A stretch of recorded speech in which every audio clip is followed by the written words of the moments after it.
What is a grievance? A grievance occurs when an individual feels that he or she has been wrongly treated by a colleague or supervisor, or unfairly appraised or discriminated against, and so on. Human beings are sensitive. So if you feel that you are being discriminated against or there is unfair treatment when it comes to a particular aspect of a job, or in the course of execution of any other activity indirectly connected to your job performance, that tends to be a grievance. And how are grievances handled in the organization? Now, what is the purpose of grievance procedure? To allow objective grievance handling. Grievances are bound to happen. There cannot be an approach wherein 100% satisfaction is derived to all the employees. Grievances are bound to occur in the workplace. This procedure, an objective grievance handling procedure, eliminates the dissatisfaction among employees when it comes to solving their grievances. Now, to protect employees from victimization, if there is a standard approach to handling grievances, employees who raise grievances will not be victimized. If a person is pointing fingers at his manager for certain deficiencies, in the absence of an effective grievance procedure, he might be victimized. The presence of the system will eliminate victimization. To provide legal protection for both parties, it puts both parties on an equal platform, wherein a grievance procedure will show that efforts were taken to give a solution to the grievance.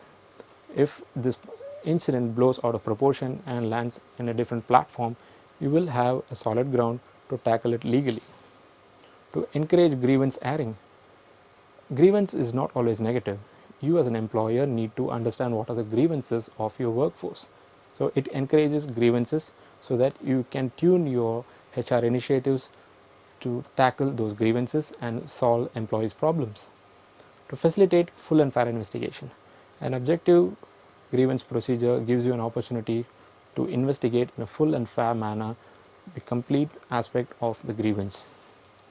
Moving on, what is the grievance procedure? Now, different grades of employees are entitled to different grievance procedures, let's say. So what is a junior level employee entitled to? What is a senior level employee entitled to? Because the range of problems that they encounter is not the same. So there needs to be a flexibility when it comes to handling grievance procedures of different levels of employees. What are the individual grievances, or what are the collective grievances? Is the grievance affecting a particular individual, or is it affecting a team or a department? This needs to be analyzed. What are the rights of the employee? This needs to be set as to what is the remedy and the right available for the employee. What is the procedure for pursuing the grievance? This needs to be established. What is the mechanism involved to pursue the grievance? Time limits. All parties involved in the grievance procedure should be aware of the time limit. Since the time it is first reported to the solution of the problem, the time limit is of importance. Written records of the grievance procedure is very vital because it sets in motion a procedure wherein the organization tracks from the point grievance was raised until it is solved to avoid any future issues. Right of appeal. This procedure should establish the right of appeal if the employee is dissatisfied with the solution provided to him. Moving on. Grievance interviews. Step 1. Explore the facts involved. Why is there a cause for the grievance? Consider all the aspects. Step 2 is consideration. Sit with the employee, take into account all the factors, the causes and the incident, what led to the actual grievance, and talk to him. Step 3 is reply, that is proposing a solution which eliminates the grievance or reduces the grievance level.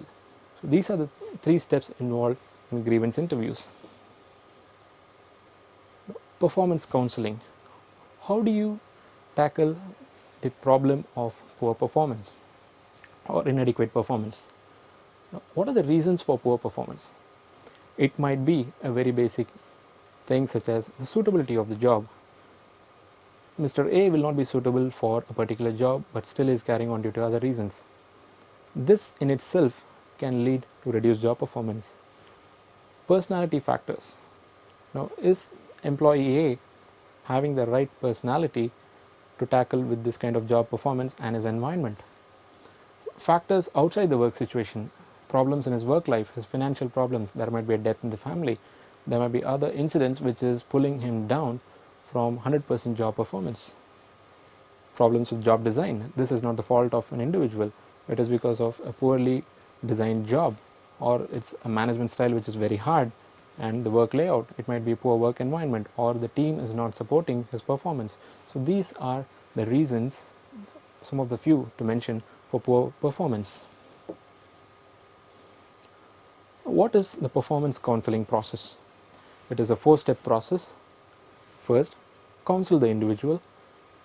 Ensure the individual understands the consequence of poor performance, just to make him aware that, buddy, your performance is not right, you need to wake up and march forward.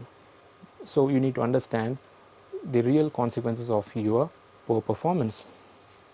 Now, set and agree clear improvement targets and action plans. The whole idea is to develop the person. So set and agree clear development plans and performance targets, and evolve upon a follow-up action, training, coaching and counseling. So what will lead to a better performance from the individual? You have to train him, or coach him, or counsel him with adequate procedures and with the follow-up action plans, with the support of the line managers and the HR team.